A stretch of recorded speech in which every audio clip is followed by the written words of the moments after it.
So let's see what the issue is. The issue was registration of this. So when we are first coming to this, we are coming to our home page,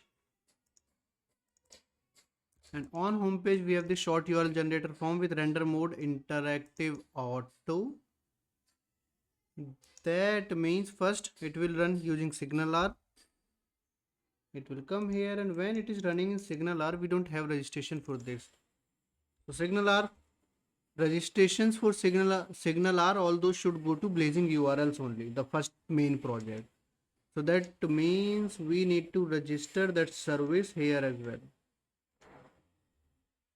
And to handle the JavaScript interrupt, we are already using the service related stuff in on after render async, right? So it is going to handle the, if this is signal R or WebAssembly, it is going to handle both. But for this to work with signal R, we need to have it registered at server project also. So what was that? Session storage. Okay, now let's run it. So it's here and we are not logged in. Let's try to add something. So let's use this URL only. So shorten URL. What happened? Oh, we have breakpoint. Let's continue. We are here. We are on login page. Let's quickly see in developer tools, developer console. We need to go to application tab. Where is that? Application. And here, if we see, we have this local storage and session storage. In session storage, if we expand this, we have this current domain. And here we can see this long URL, the key we have defined, and this is the value. So this thing is working. We are able to set it into this. Now we'll simply log in.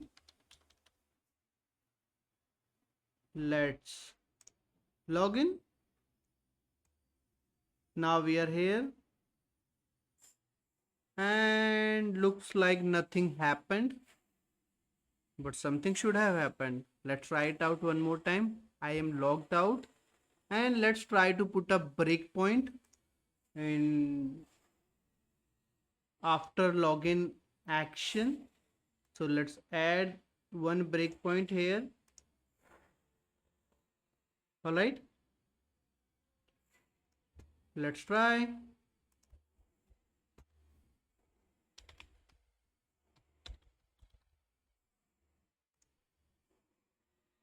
Shorten URL, continue, login, and login, and we are here. And we are here. Long URL. We should be able to get this long URL.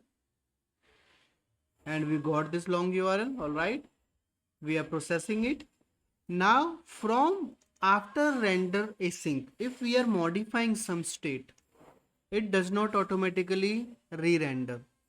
So we need to tell it explicitly to re-render. Okay, so we'll do this. But before that, let's see if things are working. And we have some error. Let's see what is it. 401 unauthorized. 401 unauthorized. 401 unauthorized. And why so? Did something break in between? Oh, now we can't see that call. We'll see that call in a bit. But before that, let's do this.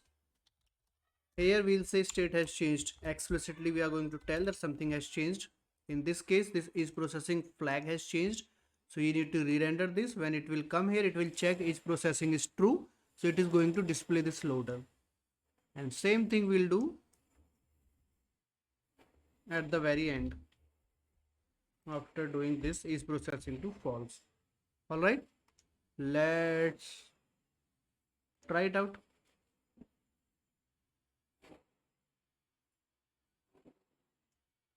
Okay, it's here. Shorten URL, continue, login.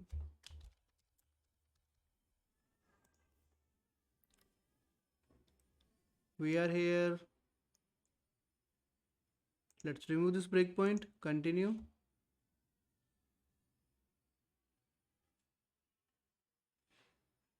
And we still didn't see that. Something is not right. I have put that breakpoint. Now I have removed that breakpoint. Let's see if it changes something.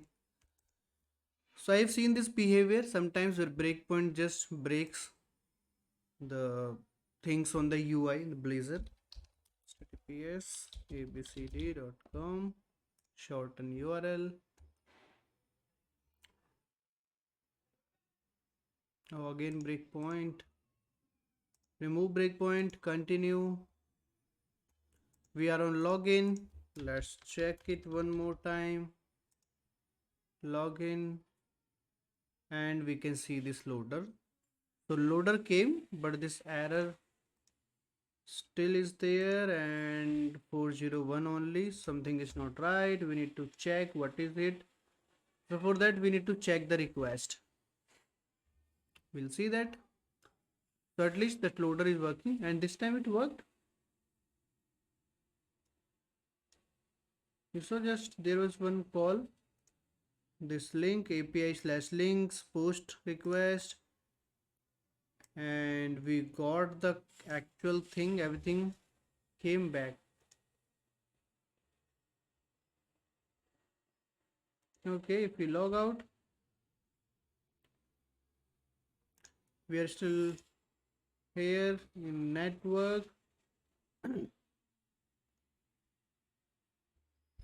https abcd.com, shorten URL.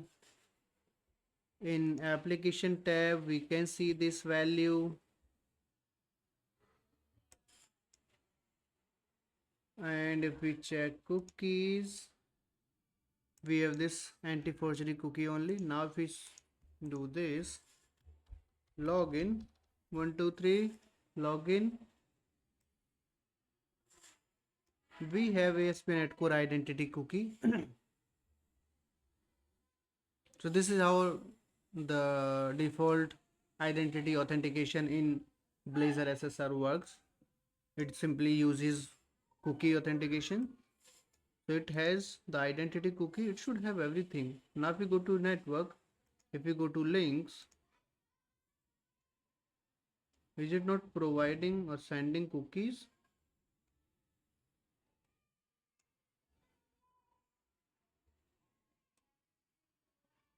No, it sent this, right? This is anti-forgery. This is identity application.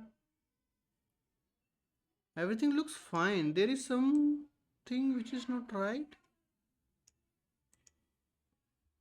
If I refresh this page, and this time it worked.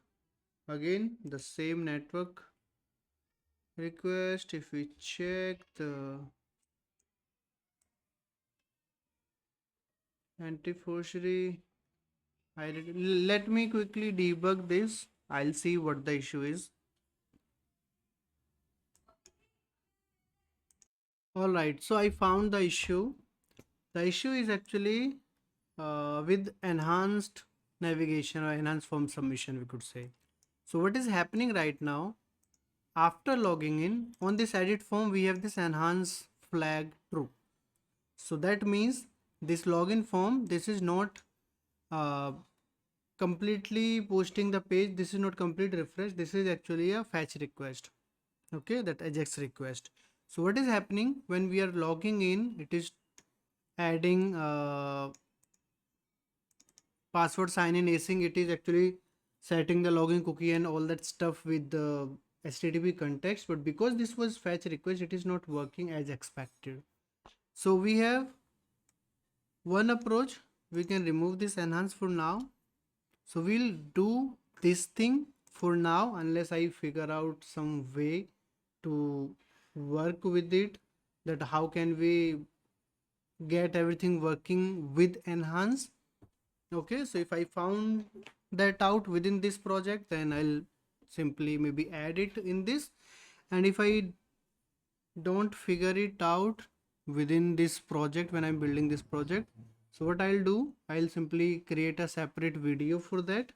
All right, so for now we can simply remove this enhance. So now this form is not enhanced, and now if we try it out, it should work. Okay, it is here.